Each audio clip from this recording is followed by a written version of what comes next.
AS Producciones presenta Cara a Cara con Rosalía.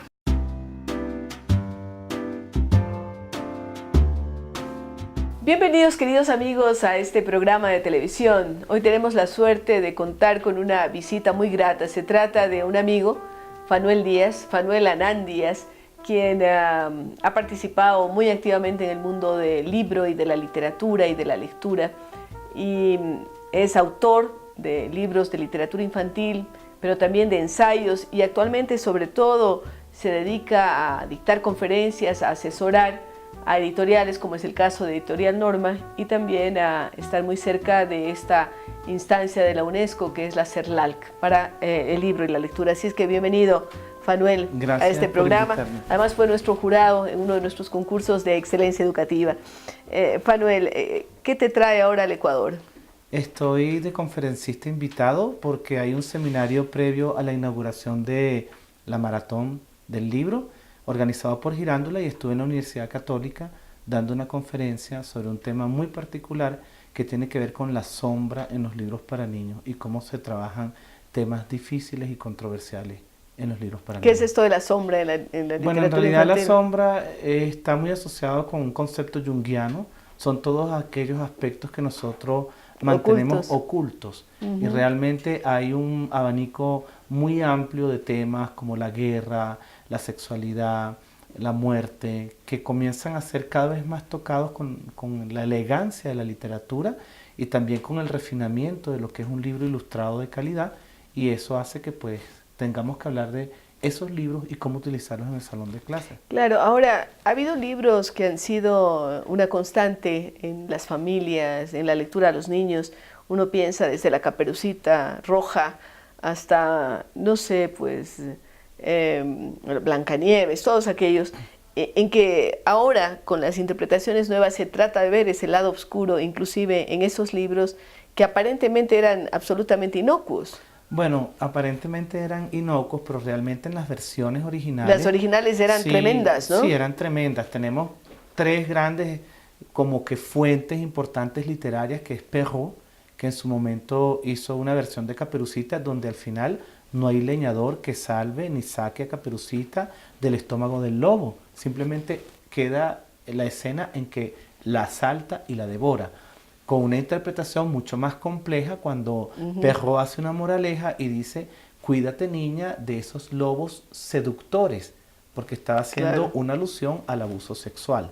Por otro lado también están los hermanos Grimm, que hacen una recopilación maravillosa en cuentos de niños y del hogar, y después Afanasiev también, el ruso. Entonces hay muchas fuentes, y en los cuentos de hadas que nosotros aparentemente creemos que son inofensivos por las versiones posteriores, limpias. Como que los suavizaron. Sí, los suavizaron, edulcoradas, limpias. Incluso las versiones de Disney, donde ocurren cosas que son más del estilo de una novela o una telenovela rosa, eso no ocurre en los cuentos de hadas. En los cuentos de hadas hay necrofilia, se cortan cabezas, dedos, hay traiciones, hay de todo. Incluso fíjate tú que la escena de Hansel y Gretel, cuando ellos empujan a la bruja en el horno, ellos la empujan y escuchan sus alaridos. Entonces, cuando se está quemando, cuando se está cocinando, ¿no? Entonces realmente los cuentos de hadas no son cuentos inocuos, no son inofensivos. Se cree, pues claro, porque hay una relación natural entre los cuentos de hadas y los niños. Claro, y las mil y una noches que aparecen también para niños, pues cuando uno mira la versión larga, la grande es diferente, ¿no? Sí, contenidos eróticos, sí, muy explícitos. Incluso pues cuando uno ve tipos de narraciones te quedas asombrado como en esos momentos, me imagino yo, que contaban las historias al calor de la leña, de noche, se reunían todos, niños, adultos, a escuchar este cuentacuentos que contaba historias sin ningún tipo de tamiz o de censura. Y creo que eso... Y claro, uno recuerda las era pre-televisión, en donde las haciendas, todavía yo recuerdo el contarse cuentos de terror, ¿no? Sí. Y en donde uno con la vela pues casi sentía que era víctima de todo lo que había ocurrido en la historia que le contaban. Sí, fíjate tú que en los catálogos de las editoriales, uno de los favoritos, de los libros favoritos, son los de terror. Los de terror, así Siguen es, siendo historias que fascinan que tienen un encanto para los lectores. Y esto no es algo nuevo, es algo que se ha mantenido a lo largo de la historia de la humanidad, porque hay gente que es tremendista y piensa que ahora las cosas son negativas, que son malas, que son otro, pero cuando analizamos el origen, como tú lo has hecho, de los cuentos y de las historias para niños, encontramos todos estos contenidos realmente que son parte de esa historia y de ese morbo, llamaríamos, del ser humano. Sí, fíjate tú que en 1845 Heinrich Hoffmann escribe un libro que se popularizó inmediatamente, se llama El Struwwelpeter y en español se tradujo como Pedro Melenas. Y él cuenta historias con un ritmo muy ágil, utilizando la tradición del nonsense inglés, que son rimas muy sabrosas y divertidas, pero las ilustraciones van contando otra historia. Y tiene, por ejemplo, tres cuentos, uno de ellos se llama El Chupadedo, otra tiene que ver con una niñita que queda convertida en cenizas por jugar con fósforo y se incendia. El del Chupadedo, la madre le advierte al niño que no se chupe el dedo y cuando sale la madre, el niño no le hace caso y aparece un sastre con unas tijeras y le corta los dedos y se ve el sangrero en la ilustración. Y el otro caso es el de Gaspar Sopa, que no quería tomarse la sopa y a los 4 días quedó como un fideo y murió.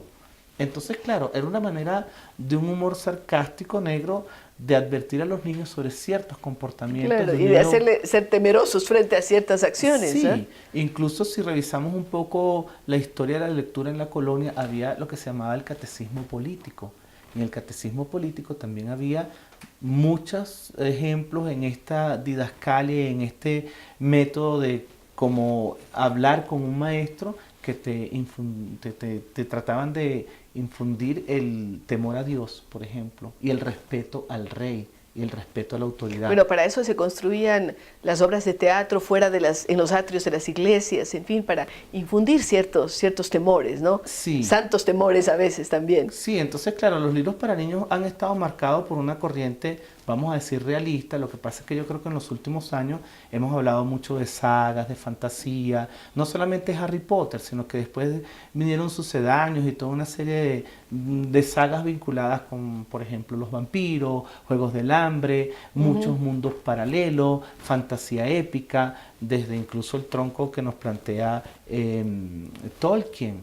Pero si tú ves, por ejemplo, el mismo libro de Harry Potter, Voldemort es una antítesis, pero también una comunión con el personaje principal, que es Harry Potter. Incluso cuando está cerca, a él le duele la cicatriz, porque hay una conexión muy fuerte. Entonces, lo que de alguna manera está manejando metafóricamente, igual que con el Dr. Jekyll and Mr. Hyde, es que todos tenemos un lado luminoso, pero también tenemos un lado oscuro. Sombrío.